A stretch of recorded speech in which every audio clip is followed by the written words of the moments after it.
Okay, so this is literally my 5th time recording this video because I either don't have storage or I'm trying to perfect this video. So I'm just gonna wing it, say what I gotta say, and yeah, just talk about basically how I've gone from 0 to over $1 million in sales with online business, specifically Amazon FBA, all before the age of 21. I got a couple of things here that I have on my computer that I wanna make sure I address. So yeah, let's get into it. I mean, the first thing is my story, right? I'm gonna try and keep this as concise as possible and just kind of give you an idea of maybe why you should listen to me or why you should stay on the video and hear me out. So I was very much like your typical high school kid. And I started doing FBA back in February of 2024. So I was 19 when I started. And then before that, I was doing sneaker reselling. So buying, selling shoes, going to meetups, and pretty much doing that all throughout high school.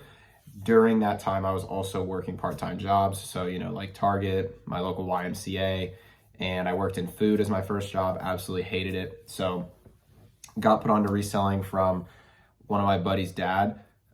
His dad actually was selling shoes and he put me onto it. And then from there, I kind of fell in love and was like, okay, I need to do something outside of traditional job route to make some money. So that had lasted about 3 years and I had a falling out with it just because the people I was meeting with weren't the best and had a deal gone wrong, got robbed.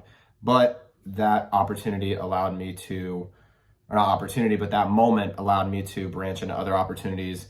And I took my shoe business and put it all on the internet. So I was doing full scale e-commerce at that point, was selling on Instagram and eBay, and was also buying on Instagram and eBay. So no longer did I have to go and do meetups and all that kind of stuff. And yeah, from there, I knew shoes was not going to make me the money I wanted it to. It was only bringing in about $1 to $2 grand a month. So, okay, money, but once you're past the age of 18, you're like, okay, I gotta grow up a little bit, right? So, come freshman year of college, I'm in community college and I hate it. I knew school was not going to be the path for me personally. Ever since kind of that moment when I was 16 and felt making up my own money on my own, I was like, man, this is great.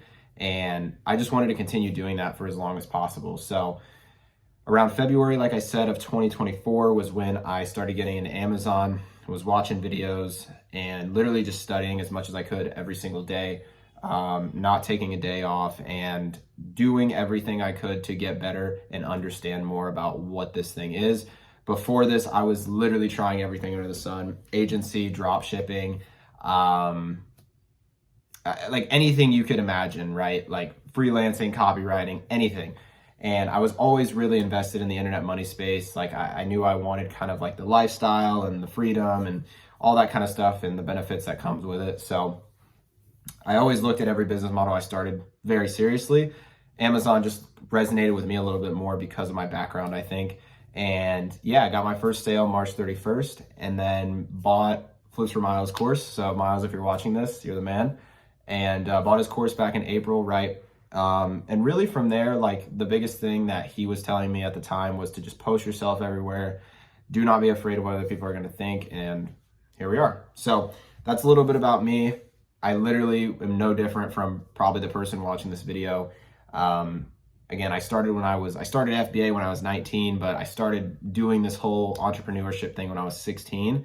And it's literally possible. You just have to become very obsessed, stay consistent, and understand that you're not going to know when your time is coming. So if you show up every day, you're never going to miss a day to get lucky, right? So that's a little bit about me. And then I want to talk about some of the things I've learned from growing an online business from literally ground zero to over $1 million a year. And then this year we should be on track to do about $1.5 million and, do really well. So I have it over here just so I can remember. But the first thing I want to talk about is mindset, expectations, your time horizon of when you're going to be successful. This is a very large and important lesson. And I know a lot of people talk about it in a really corny way, oh, your mindset. The biggest thing with mindset is patience, right? If you think that you're going to come into an industry that you know nothing about and you're just going to kill it and you're going to make $1 million in 6 months, your expectations is why you're going to quit and also why you're going to fail, because you don't understand that it takes a very long amount of time to actually understand what you're doing, to become qualified, become competent, and ultimately have enough of a skill level to produce real money, Without skills, you cannot produce income. So that should be your primary focus when you're getting started.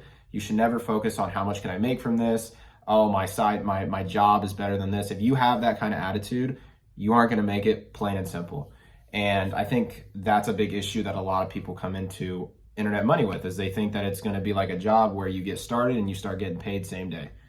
I started researching, doing work back in February. I didn't make my first sale till March 31st. So 2 months. It took 2 months just to make a sale. And it was like a $20 sale. I made like $3 on that item, right? But it was enough to keep me going, because I could see if I can do this 1,000 times over, then what could that turn into?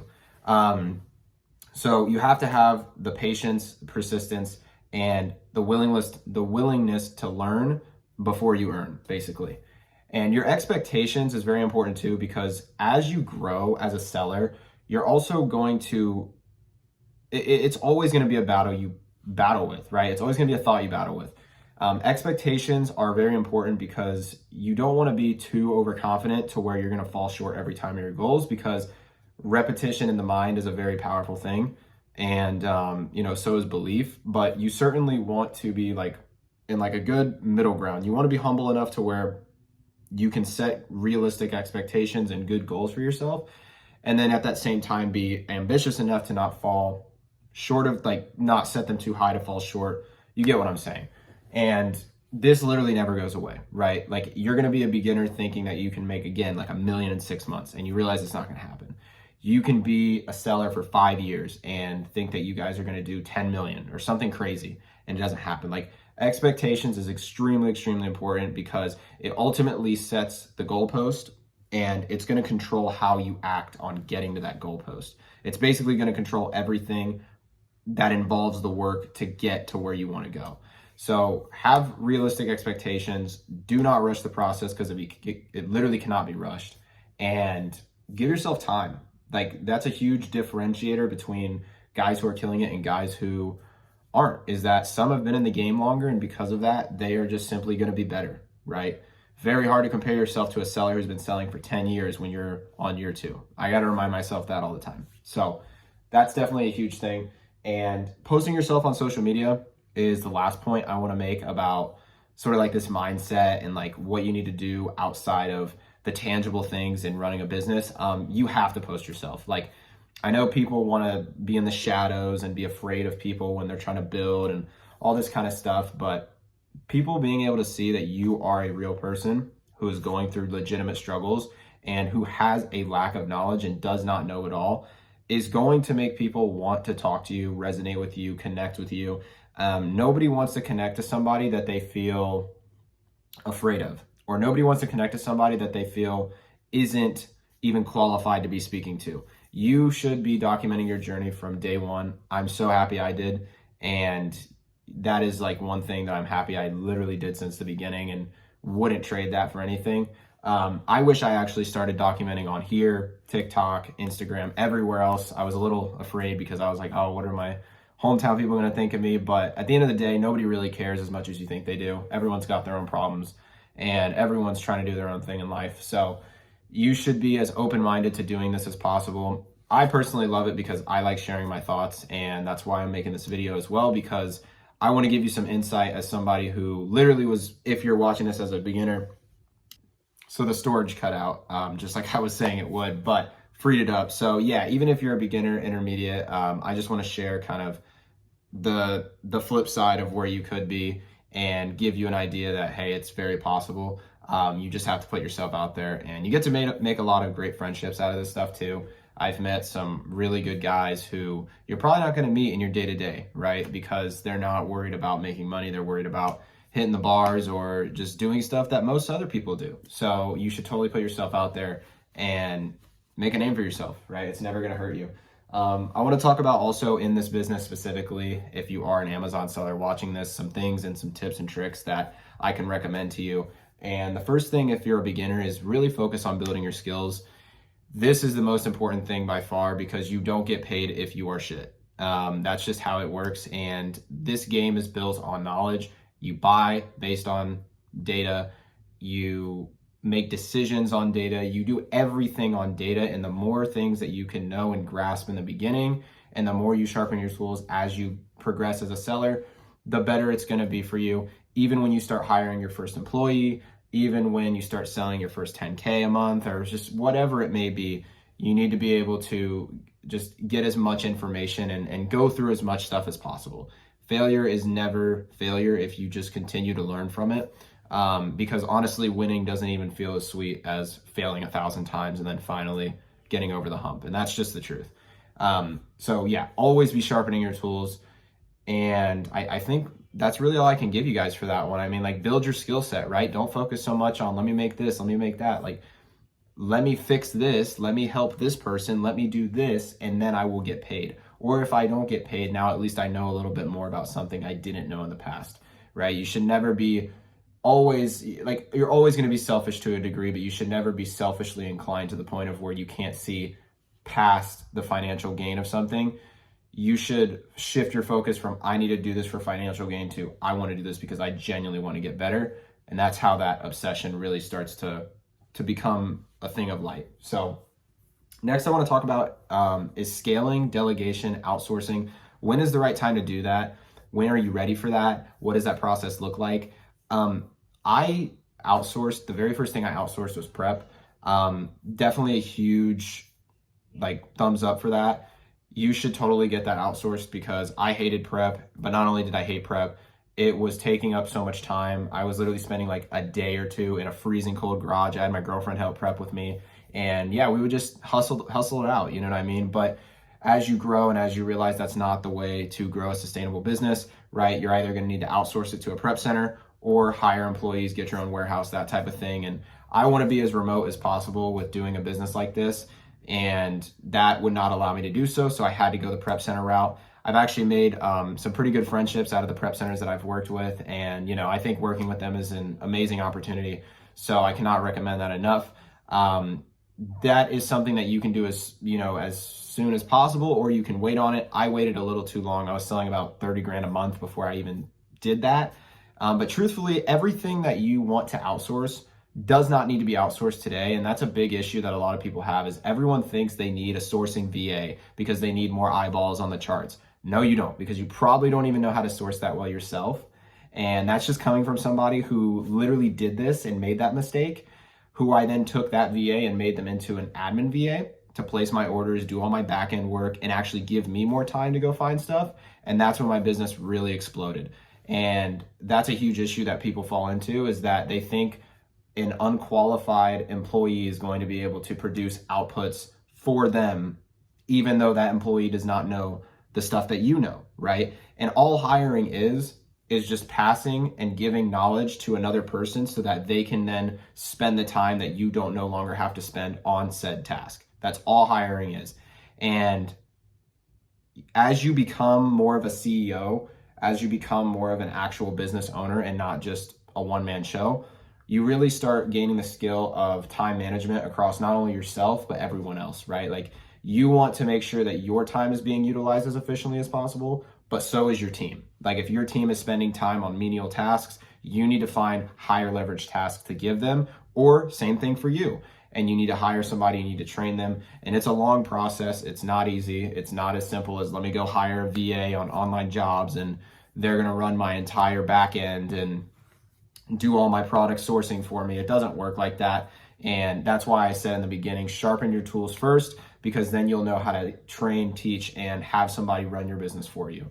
And I think we all want to get to that point, because if not, then you will just be working a glorified job, which is fine too. If you want to make, 6 figures a year from you doing it all yourself, it's possible, right?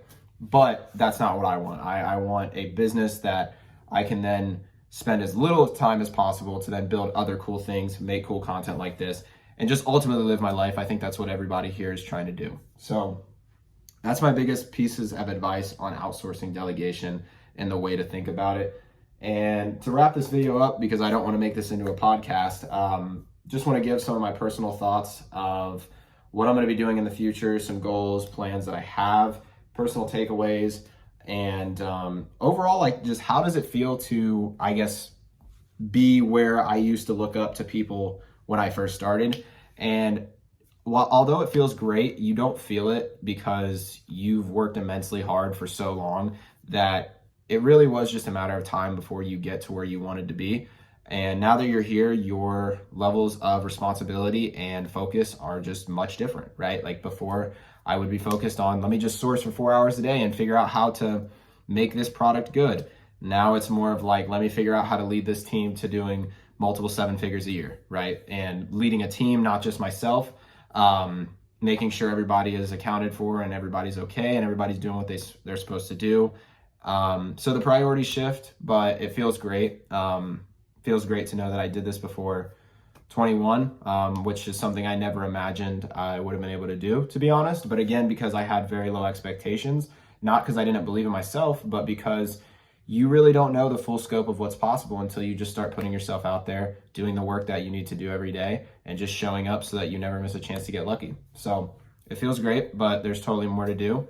And I encourage everyone who wants to go start that business or do something great with their lives to actually go and do it, because it's the only separating barrier between who you want to be and who you are now. So that's my piece of advice, just as a whole. And then like personal takeaways is very similar. There's literally not something like you're not capable of doing. If you think that a market's oversaturated, you're just coping, and you got to give it time, right? So I like, there's not much else I can really say. Like, it feels great, but at the same time, you're always going to have stress, right? You're always going to have things that need to be done, and cherishing these moments is great. And so is looking towards the future. And then my future plans with my current business, other businesses, and ventures moving forward in the future. I want to still run my arbitrage business the exact same way it's been running for the past year and a half at this point. And I want it to be fully remote. I mean, it already is fully remote, but I want it to be fully outsourced probably by Q2 of next year. We're just currently working on the current product sourcer that I have to meet certain KPIs, get a little bit better, again, sharpen his tools so then he can take over for me. And by that point, I mean, I'm going to literally just be making decisions, and everyone's going to just be leading the team the way it should be going. And with that additional time, I plan to get into probably wholesale or a model where I can scale my cash even further. And I want to be posting more videos on YouTube as well, or short form, or wherever. I just want to spread, I guess, the message that I have, tips, tricks, advice, because this was the kind of stuff that I used to look for when I was starting, or even when I was selling $30K a month. I would get stuck at places where I couldn't find the advice for, like how to scale efficiently, what to focus on, all those type of things. I want to be able to share that information for free and not have to charge anybody for it, because it was stuff that I used to want for myself.